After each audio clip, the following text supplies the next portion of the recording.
আসসালামু আলাইকুম প্রিয় বন্ধুগণ। পান্তা ভাত, কাঁচামরিচ আর গোশতের কিছু অংশ এ কিন্তু খেতে অনেক মজা। আপনারা খেয়েছেন কিনা? আমার কাছে সেই মজা। হ্যাঁ, কিন্তু সেই মজা। এই ফিলিংসটা কিন্তু আরো বহুত আগে আমাদের ছিল। এখন আমি মাঝে মধ্যে পান্তা ভাত, কাঁচামরিচ, পেঁয়াজ দিয়ে অথবা গোশতের কিছু অংশ থাকলে কিন্তু সেই মজা। আপনাদের মধ্যে এরকম আছে কিনা জানাবেন। আর এটা খাবেন, পান্তা ভাত খেলে কিন্তু স্টমাক ভালো থাকে আর শরীর ঠান্ডা থাকে এবং এতে করে অনেক উপকার হয়। হ্যাঁ, অনেক উপকার হয়।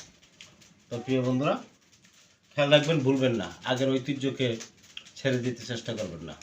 আধুনিকত্ব কিন্তু এখন অনেক নষ্ট করে দিচ্ছে। ভাত কিন্তু আমি ফালাইতে দিই না, কখনই কোনোভাবে ভাতকে ক্ষতিগ্রস্ত করতে দিই না। এটা প্রয়োজনে পানি দিয়ে রাখবেন।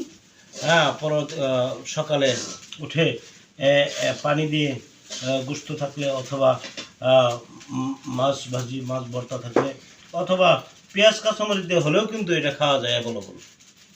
খুব টেস্ট, আমার কাছে খুব টেস্ট।